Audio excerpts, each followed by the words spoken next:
Bonjour à tous. Alors ici, on va s'intéresser au problème 3 des IMO de cette année. Donc 3, c'est a priori le problème le plus difficile du premier jour des épreuves. Alors, c'est un problème d'arithmétique, donc voici l'énoncé. On vous donne K, un entier naturel, et un ensemble de nombres premiers. Et on va placer ces nombres premiers sur un cercle. Il va y avoir une caractéristique un peu particulière. Pour chaque paire de nombres premiers comme ça, on va les multiplier, il faut qu'ils soient de la forme x carré plus x pour plus k. Donc k, il est fixé pour toutes les arêtes. Par contre, bien sûr, x va changer d'une arête sur l'autre. Alors, on ne vous demande pas de montrer que cette configuration existe, on vous demande de montrer que si jamais elle existait, alors à symétrie près, cette configuration serait unique. Donc voilà, je vous laisse réfléchir à l'exercice, extrêmement difficile, prenez le temps que vous voulez.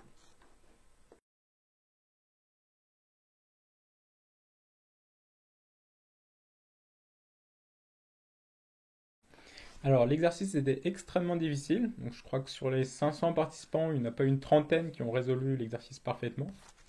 Et ces 30-là, ils ont dû avoir une médaille d'or à la fin, donc c'est des vrais brutes. Donc, si vous avez réussi, ben, bravo, rien à dire. Et sinon, ben, dans le cas plus raisonnable, on va quand même regarder une solution ensemble. Alors, on commence par tâtonner. Donc, par exemple, on prend un nombre premier P et ben, on écrit nos deux équations qu'on a sur P.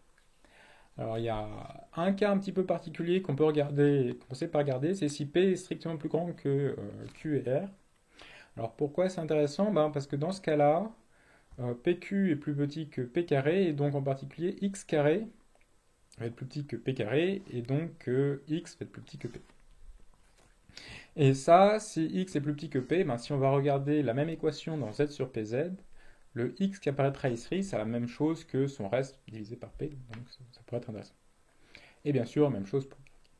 Alors, donc justement, maintenant qu'on voit quelque chose comme ça, donc c'est un réflexe qu'on pourra avoir, c'est donc d'écrire l'équation du polynôme et de regarder ça modulo P.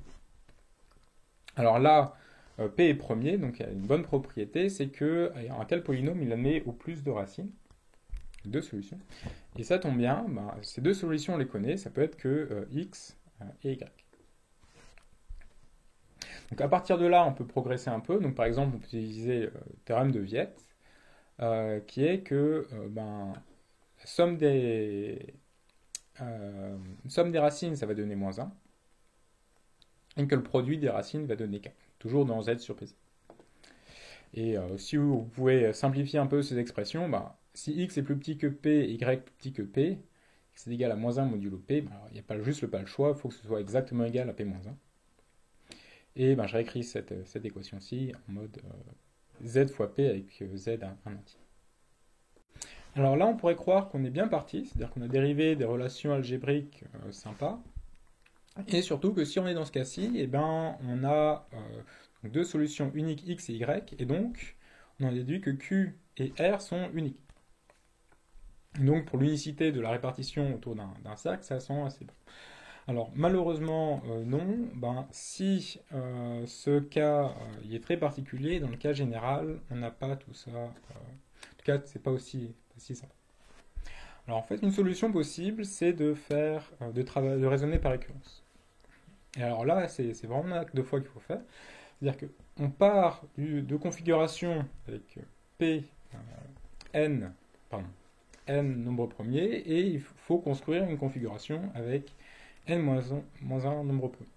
Alors, un peu naïvement, ce qu'on pourrait faire, c'est tuer ce P et de regarder est-ce que cette nouvelle configuration fonctionne. Et ben pour que ça fonctionne, il faudrait qu'il existe un T tel que QR égale T carré plus T plus K. Est-ce que ça c'est vrai? Et ben aussi surprenant que ça puisse paraître, oui. Et donc ce que je vous propose, c'est de mettre la vidéo sur pause pour démontrer qu'il existe bien un T qui vérifie cette équation. Alors allons-y pour une solution.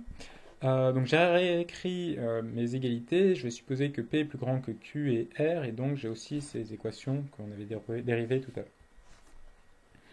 Alors, une autre égalité rigolote qu'on peut écrire, c'est que Q égale X, donc ce X-ci, moins Z. Ce Z là. Alors, allons-y, preuve. Alors, je vais partir de cette équation, donc xy moins kz, et je vais remplacer y par cela. Donc, cela me donne ceci. Donc, ici, je développe, donc cela me donne donc juste x carré moins x moins 1. Et ce terme-là, je reconnais PQ. Donc j'ai que XP moins PQ égale ZP. Donc juste j'oubliais le P et ça me donne cette égalité. Très bien. Si ça marche pour Q et X, ça va aussi fonctionner pour R et Y. Et donc j'ai ces deux égalités. Alors maintenant je calcule Q et R. Donc j'ai écrit ces deux égalités. Même chose, je développe. Donc cela me donne un XY. Donc il y a un Z qui va se factoriser avec X et Y et Z carré. Le XY, je utilise encore cette propriété. Donc il y a le K qui est pareil et le moins ZP qu'il faut ajouter ici. Et dernière égalité, on reconnaît que ici et cela, ici ça va donner moins 1. Et j'obtiens exactement en fait l'équation voulue, donc avec le t égale z. Donc maintenant, je peux appliquer ma récurrence.